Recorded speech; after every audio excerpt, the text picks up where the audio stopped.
How's everybody doing? Ooh, oh, I got a tough crowd. I know it's late in the day. We've heard a lot. This is an incredible group of peacemakers that we have here. We've heard a lot of technical stuff and aspirational stuff and value-related stuff. So I'm just going to tell some stories, if that's okay with y'all, and send you off to dinner with some things, hopefully to think about. I'm going to frame them, however, in the context of a question.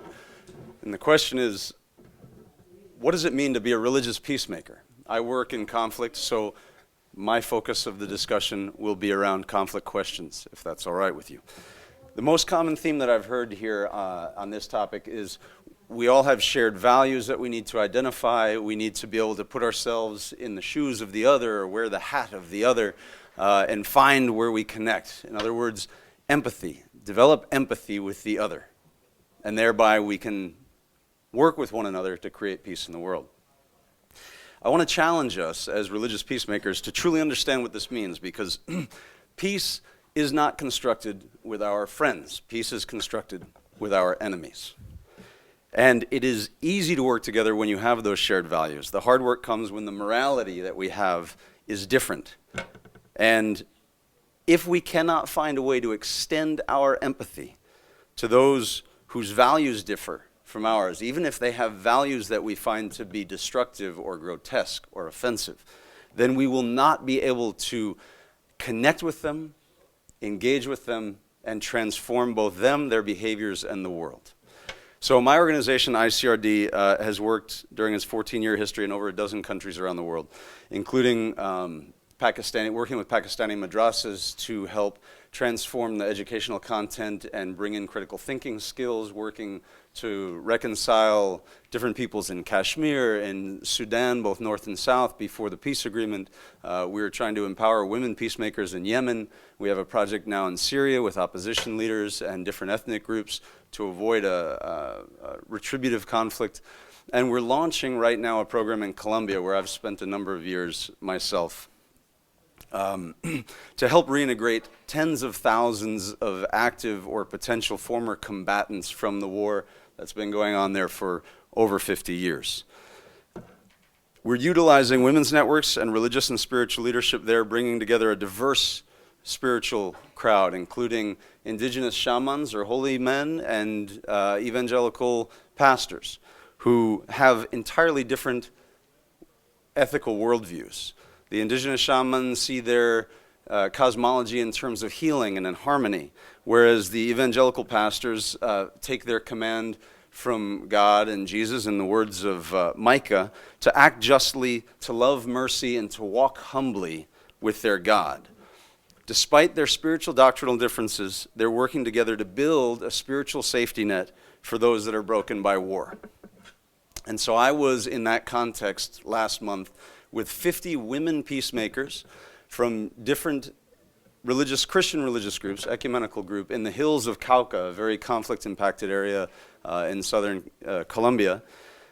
Most of them were Protestant lay clergy or Catholic nuns. So I'm going to tell a story. It's going to be a Christian-based story because they were Christians. So forgive me, I hope that for those of you who are not Christian, this has some value. Okay, they each had personal stories of loss, and I'm going to draw from one of their tales to frame some of our discussion. A 70-year-old Catholic nun took the microphone at one point. She was very flamboyant and very, very energetic, and she started to tell the story in John chapter 8, where the locals grab an adulteress and drag her into the public square and throw her down in the dust in front of Jesus. And the Pharisees are standing side of him, trying to get him caught in a doctrinal trap. And they say to him, "The laws say that we must stone this woman. What do you say?" And so the nun is mimicking the people in the crowd, grabbing rocks, and mimicking Jesus drawing in the dirt while he considers his response before he gave his unforgettable reply, which we all know, that is, "Let the one among you who has not sinned cast the first stone." And so this 70-year-old nun starts to pretend she's dropping the rocks and sneaking out through the crowd so that nobody will notice her. And all of a sudden, she jumps up very dramatically, and she starts pushing her way forward again, and she says, "An old woman from the back started to come forward through the crowd, and she picked up a stone and she let fly this stone, and she hit the adulteress in the head, and this trickle of blood ran down her face. And Jesus stood there and looked at this woman, dumbfounded, his mouth hanging open, and he said, "Mom, why do you want to embarrass me all the time in public?" Right? Mary, the one without sin. And of course, the whole crowd of women peacemakers are laughing hysterically. And the nun just stood there and she smiled and she waited for them. And then she said, "We have to beware of the dangers of our own holiness." The dangers of our own holiness. And she followed with a very impassioned and very poignant discussion about the painful effects of too easily letting our blind interpretation of doctrine cloud our ability to actually discern the spiritual needs of those with whom we're working.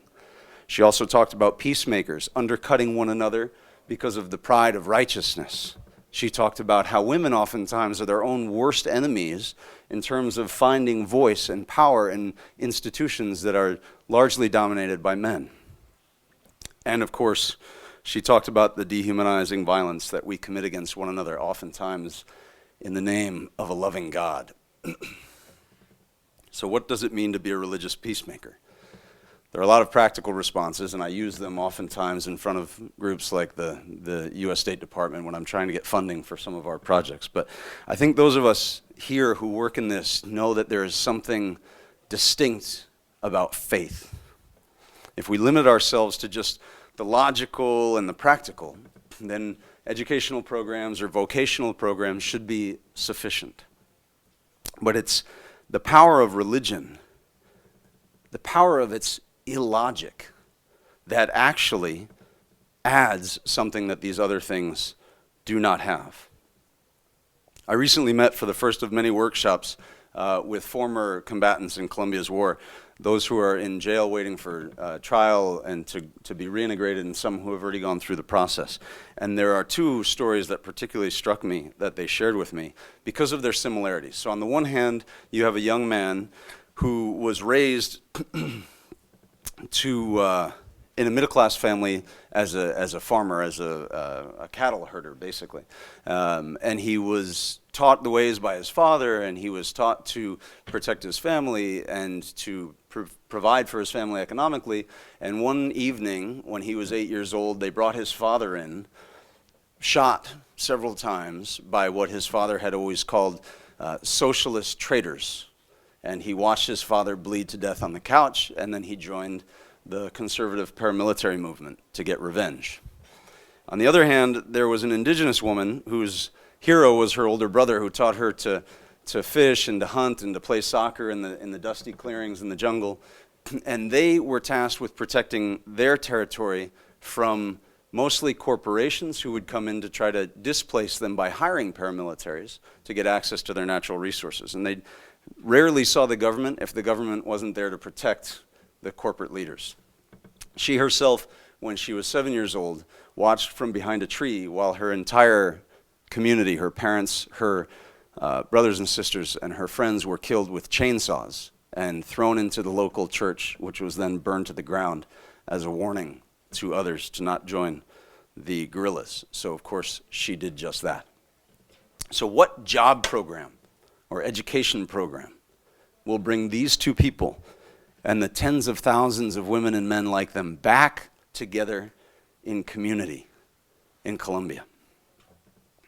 How will they find a way into a society that is filled with people that are damaged by war? Because there's another truth to the human spirit, the one that allowed that 70-year-old nun to sit down with the men who killed her father and with tears running down her face ask them why. And those very men, also weeping, answered that they were sorry. That is what we hold as religious peacemakers, that tool that can help us cross the gulf between being broken in pain and being restored in hope. There is a power in the spiritual element of peacemaking that flies in the face of every intellectual and visceral reality when we were talking about conflict and the destructiveness of conflict, precisely because there is something there that is larger that can hold us as we step into that breach. The very principle of greater love has been demonstrated to work again and again, but I want to be cautious about not ignoring the difficulty of the task. Again, I've heard many people in the last few days saying that we share foundations in our faith, but I want to take a slight moral journey to the other side with you with my last 3 minutes, to where our faith might present us with the risks that exist so that we can truly empathize with the other. So I end by returning to the nun in Colombia, returning to John chapter 8. But I ask you to imagine that the person that's dragged before Jesus is not the adulteress. Instead, it's a militant, someone who is engaged in the worst horrors of dehumanizing violence, in rape, murder, the soulless act of willfully taking the most precious things that can be taken from a person, their dignity, their family, their autonomy, and finally their life. And he's not there asking forgiveness. He was dragged there. And in place of Jesus, and please ignore the fact that this is a Christian metaphor, put yourself as religious peacemakers in his seat, whatever your faith tradition. But not just as religious peacemakers, but as the victim of those spiritual perversions, as the parent of a raped daughter, as the sibling of a slain soldier, or the child of a kidnapped and tortured father, all done by the hands of the man who kneels in front of you. And in place of the Pharisees, put the policymakers who encourage retributive violence, institutionalized violence, revenge instead of peace.